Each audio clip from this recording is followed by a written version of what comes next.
kids! Today we are going to be working with the letter B and drawing something that begins with it. So we are doing Victor the Vulture. So let's go ahead and get started. Don't forget you will be needing your pencil and a piece of paper and your crayons. And here is Victor. So how are we going to make Victor? Let's go ahead and start with the beak, which is a weird place to start usually, but for this particular project and because I'm helping you, it's actually a fine place to start. So we're going to start by drawing this line and this line. Just two lines. These are called parallel lines because they are like train tracks. They will never meet if you would make them longer. Two parallel lines. Okay, and then we're going to take the top line and we're going to scoot it down like this. We're going to make a kind of a bent line right here and kind of go past this line.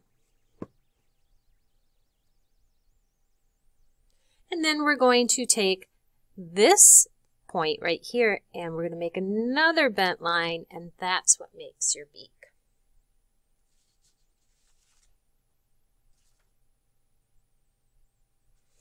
And from there, we are going, now since we have the beak, we can do the head. Oh, you know what, before we do the head, let's connect the beak up. So we're going to draw a line here and a line here to connect up. There we go. And now we're going to draw a circle. Now this is a pretty good circle there for the head. But we don't have to do that perfect, so we're just going to do as best we can. Okay, if you can't do a perfect circle, that is okay.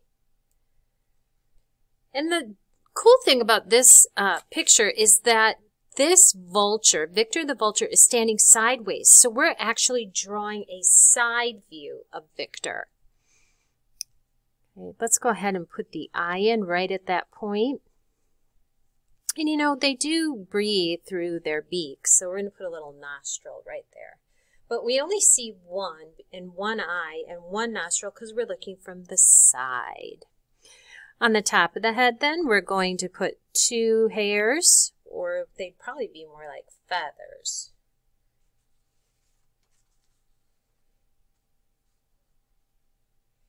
Okay, so next. Normally, let's see. You know what? Let's go ahead, ignore everything about this except this big wing right here. And we're going to put this wing right here, kind of to the left of the circle. So let's just put a great big oval right there for the wing.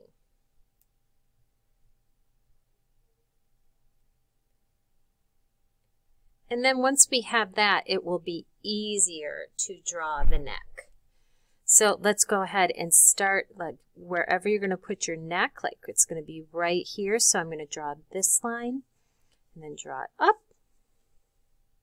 Looks kind of funny right now, like his head is being held by a string. And then we're going to draw another line. Great. And then let's draw the tummy. So the tummy comes starting right about here and comes all the way down and around. And it goes past the wing because the body's bigger than the wing is.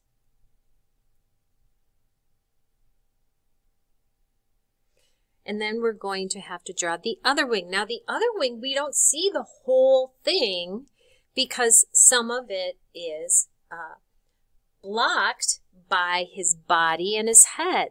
So we see the top of it over here. Okay, and then if I were to continue with, because I'm going to draw an oval like this. So there's the top of the oval, but I don't want to draw on my face, and then I'm just going to come right around here and draw it a little bit shorter. And that's the other part of the wing. That's the other wing. So it's like kind of, probably even make that just a little bit shorter here. Because things that are farther away from you are higher up on the page. That's why we draw it like that. It's a rule in art. And then we're going to draw the foot. So let's draw the foot on the front. One line down, arched line down like that.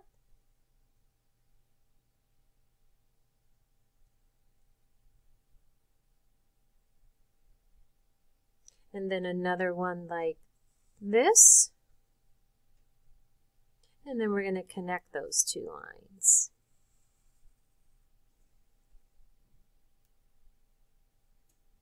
Now the other foot, we can't see the whole thing. We can see the whole side of this foot, but for the other foot, we can't. We only see a little bit of it.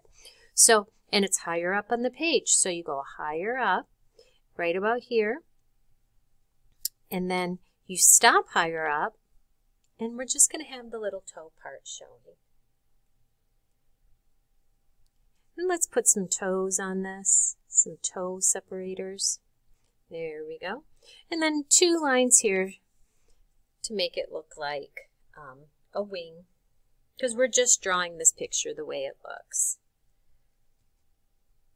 And that's it, guys. So here's what you're going to need for your crayons. We need a black crayon, a gray crayon, a yellow crayon, and an orange or a orangey color.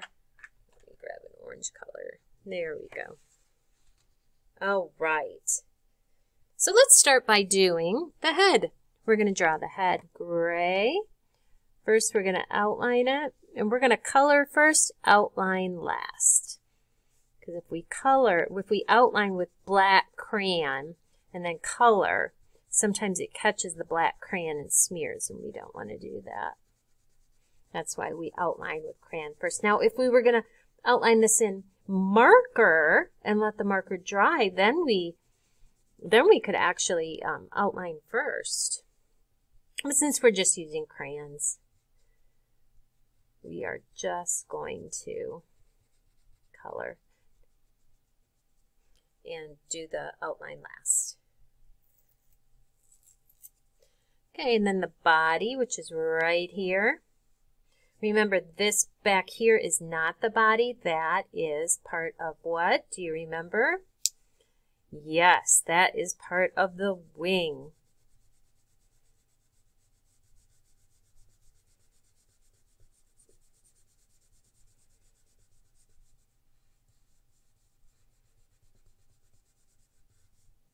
There we go. There's the body.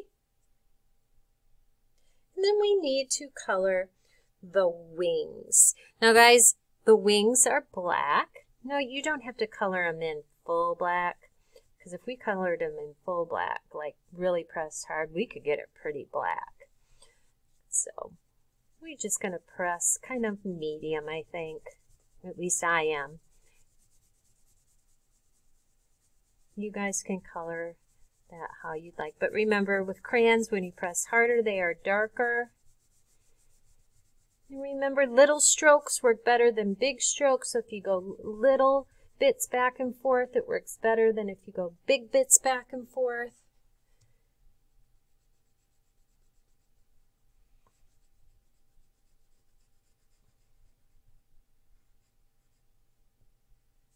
There we go. And then we're going to do the other wing from the back. There we go. And then for the beak and the feet, I want you to color the entire thing in yellow, but then we're going to do some layering. And then down here, let's outline first. Outlining always seems to work better.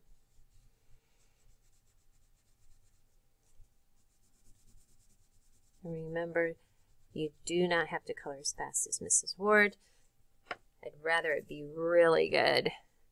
Okay, so then we're going to take our orange crayon, just lightly, really lightly, color, whoops, I went outside my line there. Really lightly go over the yellow, okay, and when you go over the yellow, there we go, And then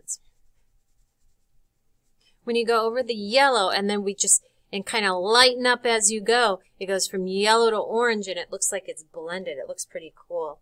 And then do the same on your toes. Just put some orange on your toes, but we don't want it to look like it goes yellow to orange. We want it to kind of be gradual. That's why I just put a little bit on those toes, and it ends up looking pretty cool.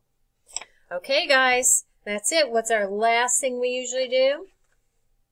You got it. We take our crayon, our black crayon, and we outline everything to make it look more professional, more finished, and without pencil. Although you can do professional stuff with pencils too. It's just that it doesn't look that great when we're doing coloring pages. It's better to use your crayon and outline. All right. Oh, one more thing. We're almost done. Add our couple lines there. And guys, we have done Victor the Vulture. Mine is done and yours will be too soon. Bye.